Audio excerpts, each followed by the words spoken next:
तो हेलो, एक बार फिर स्वागत है आपका यूनिक आईएएस अकेडमी बाई गुलफाम अली राजी में। तो अब आज आपके सामने हैं हम हिंदी की तीसरी क्लास लेकर के, और वाक्यांश के लिए एक शब्द, उसका ये तीसरा भाग है। इस वीडियो का तीसरा भाग है। इससे पहले के हम 2 भाग बना चुके हैं और अभी ये तीसरे भाग में पूरी नहीं होगी, इसके अभी और भी बहुत सारे भाग आएंगे। अच्छा, ये वीडियो यूज़फुल है हर एग्ज़ाम के लिए, चाहे आप वनडे एग्ज़ाम दें या सिविल सर्विसेज का एग्ज़ाम दें, प्री एग्ज़ाम दें या मेन एग्ज़ाम दें, हर एग्ज़ाम के लिए यूज़फुल है। इसके अलावा अगर आप बीए एमए वगैरह के छात्र हैं तो भी आपके लिए वीडियो यूज़फुल है। न केवल वाक्यांश के लिए एक शब्द, बल्कि जो वर्तनी शुद्धि है वो भी यहाँ पर आपसे कवर होगा। इसके अलावा जो 2 समानार्थक शब्द होते हैं उनमें क्या सूक्ष्म अंतर होते हैं वो भी आपका यहाँ से आप कवर कर सकते हैं। ठीक है, चलते हैं आगे। मूल्य और मूल। मूल का मतलब होता है जड़। ओके, मूल का मतलब होता है जड़, और मूल्य का मतलब यहाँ पर है कीमत। वैसे मूल्य का मतलब दर्शन से भी है, लेकिन अब उस दर्शन में फिलॉसफी में हम नहीं जाएंगे। मूल्य का मतलब कीमत और मूल का मतलब जड़। मूल्यांकन, किसी वस्तु की उचित कीमत आंकना। किसी वस्तु की उचित कीमत यानी कि न कम न ज़्यादा, उसको हम कहते हैं मूल्यांकन, है ना। जैसे कि ना उत्तर पुस्तिकाओं का मूल्यांकन चल रहा है, जानते हैं ना। तो भाई एग्जामिनर क्या कर रहा है, आपकी कॉपी चेक कर रहा है। अब कॉपी चेक करते हुए जिन प्रश्नों के उत्तर आपने लिखे हैं, जैसे लिखे हैं उन्हीं के अनुसार वो आपको मार्क्स दे रहा है, इसलिए इसको कहते हैं मूल्यांकन। किसी वस्तु की उचित कीमत आंकना। आलोचना, अब अगर आप किसी के दोषों को सामने लाएं, किसी की बुराई ही करते रहें, किसी का आप वर्णन कर रहे हैं, किसी व्यक्ति का, किसी विषय का, देश का, संसार का, किसी का भी आप वर्णन कर रहे हैं, किसी के बारे में बता रहे हैं, आपको बहुत हंसी आ रही है, लग रहा है कुछ ज़्यादा समझ में आ रहा है, ठीक है। तो किसी का भी आप वर्णन कर रहे हैं, लेकिन चुन चुन करके आप उसकी बुराइयां कर रहे हैं, उसके दोषों को ही सामने ला रहे हैं, तो उसे हम कहते हैं आलोचना, है ना। आमतौर पर सरकारों में क्या होता है, किसी भी देश में आप चले जाइए तो विपक्ष जो है सरकार के अच्छे काम को भी बुरा ही बना करके रख देता है, यानी कि अक्सर वो विपक्ष जो है सरकार की आलोचना ही करता है। समालोचना, जब आप किसी के बारे में कहें और उसके गुण दोषों के बारे में समान रूप से बात करें, यानी कि उसके गुणों को भी बताएं और दोषों को भी बताएं, तो वो है समालोचना। अब यहीं पर एक शब्द आता है टिप्पणी और समीक्षा। टिप्पणी और समीक्षा, देखिए, आलोचना आप गुणों को बता रहे हैं, समालोचना आप गुण दोष दोनों को बता रहे हैं, और यहीं पर एक शब्द आता है समीक्षा। आप किसी के बारे में, किसी व्यक्ति के बारे में, स्थान के बारे में, किसी पैसेज के बारे में, है ना, किसी किताब के बारे में, किसी स्टेटमेंट के बारे में, राजा के बारे में, किसी के बारे में कुछ ही बता रहे हैं, आपने उसके गुण भी बताए, दोष भी बताए। ध्यान रखना, आपने उसके, ये एग्जाम में भी आता है कि दिए हुए कथन की समीक्षा कीजिए। आपने उसके गुण भी बताए, दोष भी बताए, अब प्लस आप क्या जानते हैं उसके बारे में, आप क्या कहना चाहते हैं उसके बारे में, आपको क्या लगता है वो क्या है, अच्छा है बुरा है, अच्छा है तो कितना है, बुरा है तो कितना है, उसका अर्थ है समीक्षा।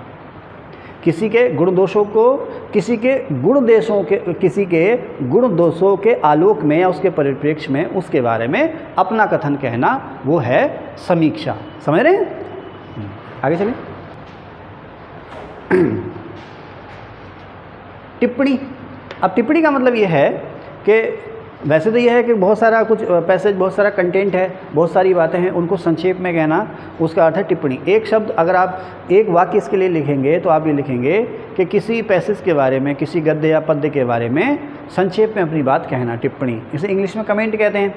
लेकिन आमतौर पर जो कोई भी स्टेटमेंट है, किसी के बारे में आप कुछ कहना चाह रहे हैं, तो एक पक्ष में, या तो उसकी फेवर में या उसके अगेंस्ट आप अपनी जो बात कह रहे हैं उसे कहते हैं टिप्पणी, या बातों को संक्षेप में लिखना, यह है टिप्पणी। संश्लेषण और विश्लेषण, है ना, किसी चीज़ को अलग अलग करके देखना, किसी चीज़ को अलग अलग करके देखना, यह है विश्लेषण। और अलग अलग चीज़ों को इकट्ठा करना या अलग अलग चीज़ों को इकट्ठा करके देखना, यह है संश्लेषण। समझ रहे हैं ना, संश्लेषण और विश्लेषण। आप अलग अलग करके देख रहे हैं तो विश्लेषण है, और इकट्ठा कर रहे हैं, अलग अलग टुकड़ों को इकट्ठा कर रहे हैं तो ये संश्लेषण है, सिंथेसिस। संश्लेषण माने सिंथेसिस। अब वायु, वायु क्या है, वायु का मतलब, है ना, अब वायु का मतलब क्या है, इसके लिए एक वाक्य क्या होगा, विभिन्न प्रकार की गैसों का मिश्रण, यह है वायु। अब ये वायु यानी कि विभिन्न प्रकार की गैसों का मिश्रण जब एक स्थान से दूसरे स्थान पर चलने लगे तो वो हवा है। अगर यही हवा तेज़ी से चलने लगे तो ये आंधी है, यही हवा तेज़ी से चलने लगे और बारिश भी हो तो ये चक्रवात या तूफान है। ठीक है, अब पवन, और उसके पवन का मतलब क्या है, वायु का एक से दूसरी जगह को बहना या चलना, वो है पवन। अब आया समीर, अब यही पवन ठंडी हो, है ना, शीतल सुखदायक हो और मंद मंद चल रही हो, जैसे एसी की हवा, है ना, तो इसे हम कह देंगे समीर। आप अगर समीर का अनुभव करना चाह रहे हैं तो गर्मी के मौसम में मई जून जुलाई में नैनी झील के पास बैठ जाइए और दुआ कीजिए कि हवा जो है आपकी ओर आए। तो वो जो 1.5-2 किलोमीटर लंबी जो झील है वहाँ से होकर जो ठंडी ठंडी आपको हवा मिल रही है वो है समीर। शीतल मंद पवन वो है समीर। ओके, आगे चले। विप्र, ऐसा व्यक्ति, ऐसा ज्ञानी, ऐसा व्यक्ति जो यज्ञ जैसे कार्य, यज्ञ पूजा पाठ, यज्ञ यजन या यज्ञ पूजा पाठ जैसे जो कार्य हैं पूरे विधि विधान से करता हो, पूरे रीति रिवाज से करता हो, उसे कहते हैं विप्र। ब्राह्मण, जो ब्रह्म को जानता हो, जो ब्रह्म को जानता हो वो है ब्राह्मण, है ना। ब्राह्मण को इसीलिए पवित्र जाति माना जाता है ना, जो ब्रह्म को जानते हैं वो हैं ब्राह्मण। द्विज, अजी ब्राह्मण का पर्यायवाची भी है द्विज। द्विज जो 2 बार जन्म लेता हो, जिसका 2 बार संस्कार होता हो, उसे कहते हैं द्विज। ओके, द्विज के और सारे भी अर्थ हैं, उसके लिए अलग से बात करेंगे। एक ही शब्द के अलग अलग अर्थ होते हैं, कितने अर्थ होते हैं उसके बारे में अलग से बात करेंगे। अब आगे चलते हैं। अब शिव जी के बहुत सारे नाम हैं, शिव जी के बहुत सारे नाम हैं। इसमें जैसे शंकर, तो वो जो सृष्टि का जब उनका मूड हो जाए तो सृष्टि का कल्याण भी खूब करते थे। तो जो उनकी कल्याणकारी प्रवृत्ति थी, लोगों का भला करने की जो प्रवृत्ति थी, अत्यधिक कल्याणकारी होने के कारण इनको कहा जाता है शंकर। ठीक है, लेकिन ये नाराज़ भी बहुत जल्दी हो जाते थे। शिव जी जो हैं नाराज़ भी बहुत जल्दी हो जाते थे, और कभी कभी तो इतने ज़्यादा नाराज़ हो जाते थे तो कौन सा तांडव नृत्य भी करने लगते थे। तो इनको बहुत ही कठोर होने के कारण, या शिव जी जो हैं बहुत जल्दी नाराज़ भी हो जाते हैं, रुष्ट भी हो जाते हैं, और जब वो रुष्ट हो जाते हैं तो बहुत ही कठोर होते हैं, है ना। इसलिए उनको कहा गया है रुद्र। आशुतोष, लेकिन बहुत भोले हैं ये। कभी कहते हैं इनको शिव शंभू भोलेनाथ, बहुत भोले हैं, बहुत आसानी से इनको प्रसन्न किया जा सकता है ना। तो बहुत जल्दी ये खुश हो जाते हैं, बहुत जल्दी प्रसन्न भी हो जाते हैं, इसलिए इनको कहा गया है आशुतोष। ठीक है। नीलकंठ, आपको पता ही है ना, सृष्टि की रक्षा के लिए इन्होंने जो विष था वो अपने कंठ में या गले में रख लिया था, जिसकी वजह से इनका जो गला था या कंठ था वो नीला हो गया था। तो सृष्टि की रक्षा के लिए विषपान करने की वजह से इनको कहा गया है नीलकंठ, है ना। ओके। दिग्वसन, दिग्वसन का मतलब है ये अत्यधिक त्यागी प्रवृत्ति के थे, यानी कि जैसे जैन धर्म में कहते हैं ना, बिल्कुल भी संचय मत करो, ज़रूरत के हिसाब से ही रखो, लेकिन ये तो ज़रूरत के हिसाब से भी अपने पास ही रखते थे। अत्यधिक जो कुछ भी है सब त्याग देना है, यहाँ तक कि कभी कभी नग्न भी हो जाते थे। तो अत्यधिक त्यागी प्रवृत्ति या कभी कभी नग्न रहने की वजह से इनको कहा गया है दिग्वसन। ओके, ठीक है, आगे चलें। मदनारी, कामदेव को इन्होंने चिता में जला दिया था, कामदेव को चिता में जलाने के कारण इनको कहा गया है मदनारी। ओके। स्थित, अब स्थित और स्थिर, इसमें क्या अंतर है विकास जी बताएंगे? स्थित और स्थिर, जो वस्तु एक ही जगह पर रहे वो है स्थित। दिल्ली एक ही जगह पर है, दिल्ली कहाँ पर स्थित है? दिल्ली में स्थित है ना। लखनऊ कहाँ स्थित है? उत्तर प्रदेश में स्थित है। ओके।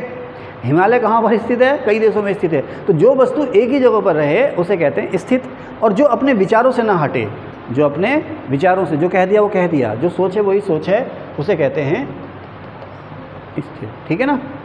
अब यहीं पर आ जाता है शाश्वत और नश्वर। शाश्वत कौन है? अच्छा, इस संसार में शाश्वत कौन है? आत्मा, परमात्मा, है ना। आत्मा और परमात्मा ही तो है शाश्वत, इसके अलावा कुछ है शाश्वत? इसके अलावा कुछ भी शाश्वत नहीं है, है ना, है ना। सबका नाश होना है, कोई क्षणभंगुर है तो कोई लंबे समय बाद नष्ट हो जाएगा। तो शाश्वत जिसका अस्तित्व सदैव रहना है, आत्मा परमात्मा ये शाश्वत हैं। ठीक है। और नश्वर कौन है? नश्वर का मतलब जिसका नाश निश्चित है। मनुष्य नश्वर है ना, जिसका नाश, जिसने एक ना एक दिन ख़त्म हो जाना है, वो है नश्वर। ओके। अब यहाँ पर आता शीतल और ठंडा। जो सुखदायक ठंडा होता है ना, सुखदायक मौसम, जैसे नवंबर और फरवरी के महीने, है ना, वो है शीतल। और जो कष्टकारी ठंडा होता है उसे हम कहते हैं ठंडा। ओके, आगे चलें। सहज, जो आसानी से कहीं भी मिल जाता है, जैसे गुलफाम सर आपको इजीली अवेलेबल है ना, इजीली अवेलेबल है, वो सहज है।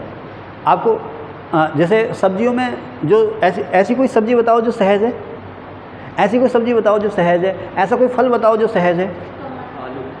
हाँ, यस, आलू। आलू आपको हर जगह मिलेगा, सहज है ना। टमाटर अभी 240 रुपये किलो बिक गया, भाई टमाटर कहाँ सहज है। ओके। इसके अलावा बनाना, गुआवा, ये सहज हैं, आमतौर पर हर जगह मिल जाते हैं। और पक्षियों में कौन सा पक्षी सहज है? लगभग हर जगह मिलेगा, तमाम तरह की चिड़ियाँ, चिड़िया माने पक्षी ही होता है, कौन सी चिड़िया तो जो सी भी हो, है ना, जो आम तौर पर आसानी से हर जगह मिल जाएगा, दूध हर जगह मिलेगा, वो है आपका सहज। ओके, क्या पानी सहज है? रेगिस्तान में जाओ, ऊंचे पहाड़ों में जाओ, पता चल जाएगा पानी सहज है या नहीं सहज है ना। पानी सहज नहीं है, आपके तराई में मिल रहा है तो सहज नहीं है, ऐसा नहीं है। ओके, अगम, अगम का मतलब जहाँ जाया ही ना जा सके। अगम का मतलब गमन में आ लगा के ना, अगम का मतलब जहाँ जाया ही ना जा सके। और आगम, आगम का मतलब है शास्त्र या ग्रंथ। आमतौर पर जो जैन साहित्य है, जैन ग्रंथ है, उन्हें आगम कहते हैं। आगम का मतलब है ग्रंथ या शास्त्र। अगम जहाँ जाया ही ना जा सके, ध्यान रखना, वो आगम का मतलब शास्त्र। दुर्गम जहाँ जाना कठिन हो, जैसे घने जंगल हैं, ऊंचे पहाड़ हैं, कहते हैं ना दुर्गम रास्ते, जहाँ जाना कठिन हो, जा तो सकें लेकिन बहुत ही कठिनाई होगी, वो है दुर्गम। सुगम जहाँ पर आप आसानी से जा सकें, वो है सुगम। ठीक है। अंतर्यामी जो आपके अंतर्मन की बात जानता हो, जो आपके मन की बात जानता हो, अंतर्यामी, है ना। दूरदर्शी जो दूर की सोचता हो, दूरदर्शी। त्रिकालज्ञ जो भूत वर्तमान और भविष्य तीनों चीज़ों को जानता हो, तीनों काल के ज्ञान को जानता हो, वो त्रिकालज्ञ है। ओके। भविष्यवेत्ता जो भविष्य को बताता हो। अशोक जो शोक करने योग्य ना हो, अशोक का मतलब जो शोक करने योग्य ना हो। ओके। अखाद्य जो खाने योग्य ना हो, अखाद्य का मतलब जो खाने योग्य ना हो, जैसे बासी भोजन, बादी भोजन अखाद्य। वैसे तो जंक फूड भी अखाद्य हैं, लेकिन हम लोग खाते हैं। अपेय जो पीने के योग्य ना हो, जहर पी लोगे, जहर जो है वो पीने के योग्य नहीं है ना, जो पीने के योग्य ना हो। अगे जो गाने के योग्य ना हो। अथा जिसकी गहराई का आपको पता ना हो, जिसकी था माने तली, है ना, था माने तली, है ना।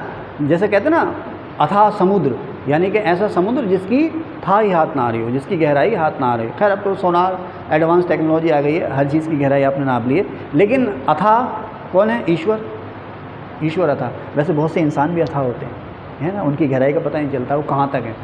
तो जिसकी गहराई आप नाप ना सकें वो अथा है। और अतल जिसका तल ही ना हो, है ना, जिसका कोई तल ना हो, जिसका कोई प्लेन ना हो, वो है अतल। ठीक है। अचिंत्य जिसके बारे में चिंता करना ज़रूरी ना हो, यानी कि जो चिंतन के योग्य ना हो, अचिंत्य। कल क्या होगा? अरे भाई क्या होगा, अपने हाथ में कुछ नहीं है। आपके हाथ में क्या है? परीक्षा है। परीक्षा का रिजल्ट क्या होगा वो आपके हाथ में नहीं है। आपके हाथ में क्या है? परिश्रम, मेहनत है आपके हाथ में। तो अब रिजल्ट के बारे में आपको चिंता नहीं करनी चाहिए, क्योंकि वो आपके हाथ में नहीं है। तो जो चिंतन के योग्य नहीं है वो है अचिंत्य। अचेतन जिसमें चेतना नहीं है, है ना, सेंस नहीं है, है ना, है ना। अब ये नहीं कह सकते कि जिसकी मृत्यु हो गई है, ऐसा तो नहीं कह सकते। आदमी सोया हुआ है तो वो आदमी बेहोश, उसमें चेतना नहीं है ना। जिसके अंदर चेतना नहीं है, होशो हवास में नहीं है, वो है अचेतन। अच्छा, कभी कभी ऐसा भी होता है आदमी पूरे चेतना में है लेकिन होशो हवास में नहीं होता है। दौलत का नशा ना, दौलत का नशा होता है ना, है विकास जी? दौलत का नशा भी आदमी के होशो हवास होता है ना। दौलत का नशा बड़ा गंभीर नशा है, दौलत का नशा शराब के नशे से भी ज़्यादा गंभीर है। दौलत का नशा ऐसा नशा है, दौलत का, कामयाबी का, सक्सेस का, पद का जो नशा है बहुत ही खतरनाक है, सब कुछ भुला देता है ना। हाँ, ओके। तो कहाँ थे? आसक्त, है ना, इसको इंग्लिश में कहते हैं एडिक्शन। आसक्त का मतलब हो गया एडिक्शन। एडिक्शन समझ रहे ना, लत लग जाना, लत, है ना। जैसे अब अभी जो क्रिकेट के शौकीन है ना, अभी जो क्रिकेट के शौकीन है, अभी शायद 14 अक्टूबर को इंडिया पाकिस्तान का मैच होने वाला है वर्ल्ड कप का। तो मेरे जैसे भी है, हमारा ध्यान बार बार वहीं जा रहा है। और 14 अक्टूबर को हम छुट्टी करेंगे, हम पढ़ाएंगे नहीं, है ना। और सुबह से इंतज़ार करने लगेंगे, हमारा दिमाग ही काम नहीं करेगा, हमारा दिमाग ही काम नहीं करेगा, हमारा दिमाग रहेगा मैच में। यही है आसक्ति, कि आपको किसी चीज़ की ऐसी लत लग जाए कि आपका ध्यान कहीं और जाए ना, आपको बस वही पाना है। तो अगर ऐसी आसक्ति कामयाबी के लिए हो जाए, IAS बनने के लिए हो जाए, EO RO बनने के लिए हो जाए, तो क्या कहना, है ना, फिर कुछ दिखाई नहीं देता। तो आसक्ति का मतलब है कि किसी भी विषय वस्तु की को पाने की तीव्र लालसा, एडिक्शन कह सकते हो आप। अनासक्त जिसे जब आपको कोई आसक्ति नहीं है, आपको किसी चीज़ की कोई चाह नहीं है, मिला मिला, ना मिला ना मिला, हर समय आप एक से हैं, वो कामयाबी की निशानी भी है अनासक्त। आहूत बुलाया गया, जिसे बुलाया गया हो, आहूत। अनाहूत जिसे ना बुलाया गया हो। यहीं पर आगे मैंने एक शब्द लिखा आहुति, यहाँ पर ध्यान देंगे, आहुति। आहुति का मतलब है कि कर्तव्य के लिए या सही काम के लिए, किसी की रक्षा के लिए बलिदान देना, अपनी जान दे देना, आहुति।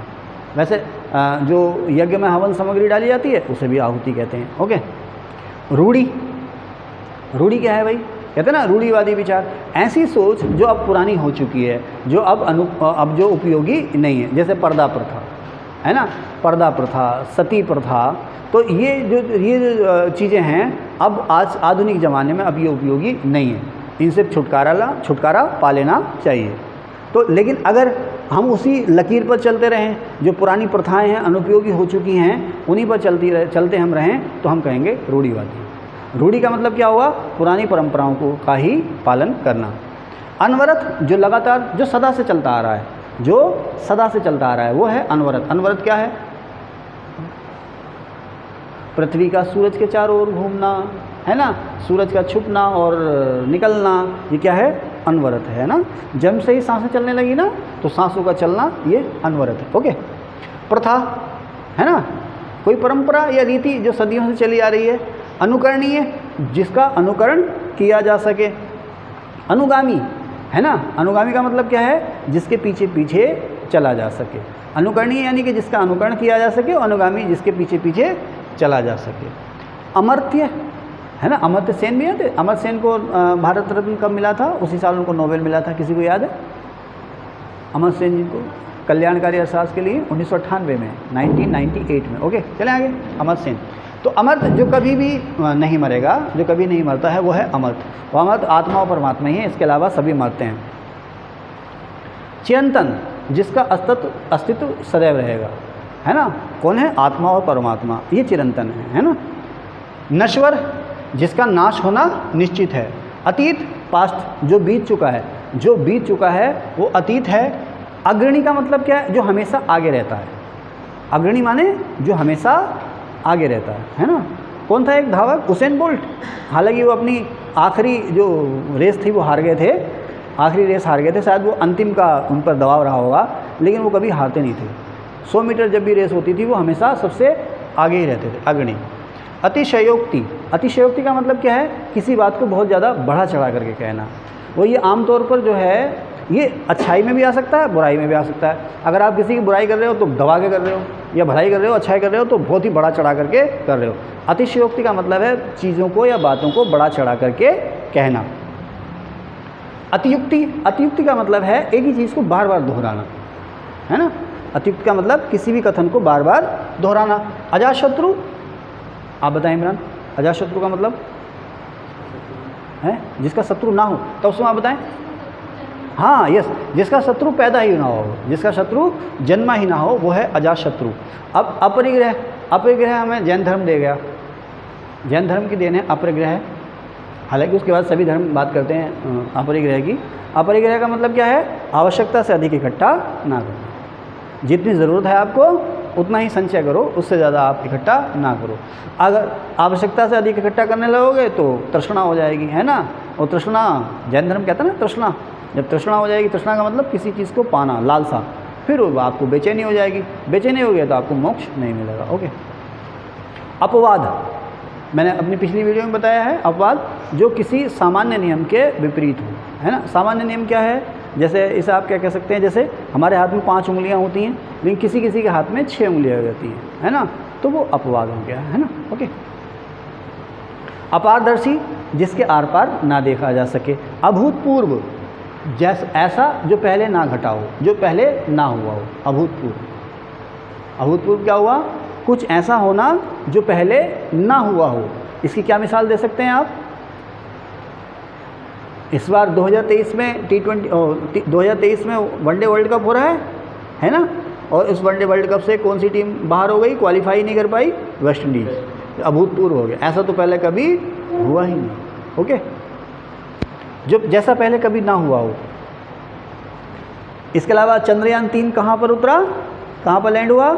चांद के दक्षिणी ध्रुव पर। ऐसा पहले कभी हुआ ही नहीं था, तो यह है अभूतपूर्व। अंतरिक्ष, आप देखें धरती है और सूर्य है। धरती और सूर्य के अलावा धरती और सूर्य के बीच में जो भी रिक्त स्थान है ऊपर आसमान में, उसे हम कहते हैं अंतरिक्ष। धरती से चलें, धरती से सूर्य के बीच में जो रिक्त स्थान है उसे हम कहते हैं स्पेस या अंतरिक्ष। और उसके बाद आ जाएगा आकाश, आकाश या आसमान। इस संसार में धरती के अलावा जो कुछ भी है वो सारा का सारा आकाश है। धरती और सूर्य के बीच में जो रिक्त स्थान है वो है अंतरिक्ष, और धरती के अलावा जो कुछ भी इस संसार में आपको दिख रहा है, चाहे वो रिक्त स्थान है या घिरा हुआ है, वो है आकाश। ठीक है ना, कहते हैं, सुना ना आकाशीय पिंड, है ना, सुना ना आकाशीय पिंड, अंतरिक्ष पिंड तो नहीं सुना ना, आकाशीय पिंड। ओके। अचर और अचल, अचर और अचल, ठीक है ना, जो एक ही जगह पर रहे वो है अचर, और जो ना चलता हो वो है अचल। जो एक ही जगह पर रहे, अपना रूप ना बदले, वो है अचर, और जो चलता ना हो वो है अचल। अजय, दुर्जय, अभिजीत, आक्रांत मिलते जुलते शब्द हैं। अजय जिसको जीता ना जा सके, दुर्जय जिसको कठिनाई से जीता जा सके। अजय वो है जिसको जीता ना जा सके, और दुर्जय वो है जिसको कठिनाई से जीता जाए। अभिजीत वो है जिसको अभी तक जीता नहीं गया है। ऐसा नहीं है कि भाई उसको जीता ही नहीं जा सकता, वो तो है अजय। जिसको जीता नहीं जा सकता वो तो है अजय। अभिजीत वो है जिसको अभी तक जीता नहीं गया है। ऐसा नहीं कि उसको जीता नहीं जा सकता, हाँ अभी तक नहीं जीता गया। ठीक है। आक्रांत, आक्रांत का मतलब ये है कि जिस पर अभी तक हमला ना हुआ हो, है ना। आपका पड़ोसी देश है भूटान, भूटान है, नेपाल है, इन पर अभी तक हमले नहीं हुए। ठीक है साहब, सॉरी आक्रांत ऐसा, मैं उल्टा बोल गया। आक्रांत ऐसा देश, ऐसी जगह, ऐसा व्यक्ति जिस पर हमला हुआ हो, और अनाक्रांत जिस पर अभी तक हमला ना हुआ हो। आक्रांत जिस पर हमला हो चुका हो या हुआ हो, और जिस पर अभी तक हमला ना हुआ हो वो है अनाक्रांत। ठीक है। आक्रांता जिसने हमला किया है, आक्रांता वो है जिसने आक्रमण किया है, जिसने हमला किया है, वो है आक्रांता।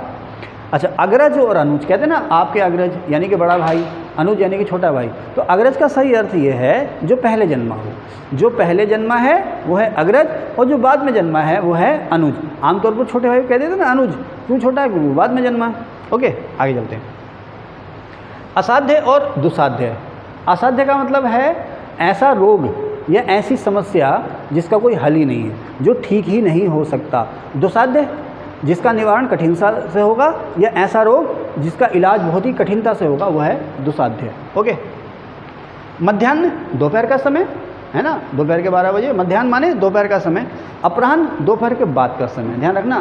पूर्वाह्न, यहीं पे मैं लिखना भूल गया हूँ, पूर्वाह्न मतलब दोपहर से पहले का समय।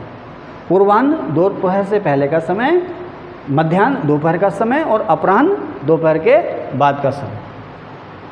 अनिवार्य और अपरिहार्य, ठीक है ना, जिसका निवारण ना हो, जिसका निवारण ना हो वो है अनिवार्य। ठीक है ना, जिसका निवारण ना हो वो है अनिवार्य। और वादी, प्रतिवादी। वादी कौन है? वादी वो जो किसी पे मुकदमा दायर करे, वादी वो जो किसी पे मुकदमा या केस दायर करे। प्रतिवादी वो जिसके ऊपर मुकदमा दायर किया गया। ओके।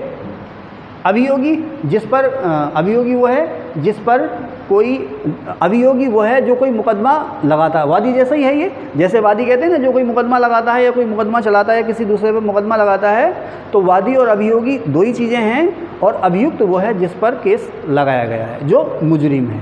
ठीक है। औरस और दत्तक, यहाँ पर औरस और दत्तक का मतलब क्या है?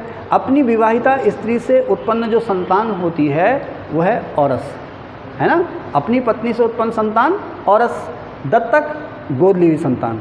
अब वो पुत्री भी हो सकती है और पुत्र भी हो सकता है। दत्तक का मतलब गोद ली हुई संतान, वो पुत्री भी हो सकती है और पुत्र भी हो सकता है। ओके। अच्छा, सहोदर, एक ही माता के गर्भ से पैदा हुए, यानी एक ही माता के, उदर माने पेट, है ना, सहोदर माने एक ही गर्भ से पैदा हुए, यानी कि सगे। ओके। अवीरा, अब ऐसी स्त्री जिसका ना तो पुत्र हो ना पति हो, जैसा ऐसी स्त्री जिसका ना तो पुत्र हो ना पति हो, उसे कहते हैं अवीरा। और पुरंदरी, ऐसी स्त्री जिसके पुत्र भी हो और जिसका पति भी हो। ओके। ऐसी स्त्री जिसका पुत्र भी हो और पति भी हो, उसे कहते हैं पुरंदरी। निपुति, निपुति का मतलब क्या है? ऐसी स्त्री जो पुत्र ना जन्मती हो, जिसके पुत्र पैदा ना होता हो, वो निपुति है। हालांकि इसमें स्त्री का कोई दोष थोड़ी है, लेकिन शब्द उसके लिए चल गए हैं। अगर किसी महिला के बेटा पैदा नहीं हो रहा तो साहब वो निपुति होगी, उसका दोष है, जबकि है ये सब यार साइंटिफिक। ओके। अवैध, जो कानून के या विधि के विरुद्ध हो वो अवैध है ना, और जो कानून और विधि के अनुरूप है वो वैध है। विधिक, जो कानूनी है, जो कानूनी है वो विधिक है। निषिद्ध, निषिद्ध का मतलब क्या है? जो कानूनी रूप से मना है वो निषिद्ध है, या जहाँ पर जाना मना है वो निषिद्ध है। अब इसी तरह से अप्रमेय, जिसको प्रमाणित नहीं किया जा सकता। है ना, हाई स्कूल में पढ़ते थे ना थ्योरम या प्रमेय। तो जिसको प्रमाणित नहीं किया जा सकता, जिसका कोई प्रमाण नहीं है, वो है अप्रमेय, जिसका कोई सबूत नहीं है ना। आप मुझ पर आरोप लगा दो, कोई सबूत है तो ले आओ, नहीं तो वो सबूत वो जो आपको आरोप है वो सिद्ध नहीं है। तो जिसका कोई सबूत नहीं है वो अप्रमेय है, और जिसका कोई सबूत है या प्रमाण है वो प्रमेय है। ओके, परिमेय और अपरिमेय, जिसको मापा या तोला जा सके वो परिमेय है। मिजरेबल है ना, जिसको नापा या तोला जा सके वो परिमेय है, और जिसको नापा या तोला ना जा सके वो अपरिमेय है। ठीक है, तो अब हमारी ये थी इस क्लास की तीसरी वीडियो या तीसरा भाग था ये। अभी ये ख़त्म नहीं हुआ, अभी इसके कई सारे भाग आएंगे, और आप हमारे साथ जुड़े रहिए। मिलते हैं आपसे अगले भाग में। और जाने से पहले प्लीज़, अगर अभी तक आपने हमारा चैनल सब्सक्राइब नहीं किया है तो सब्सक्राइब ज़रूर कीजिए। Thank you.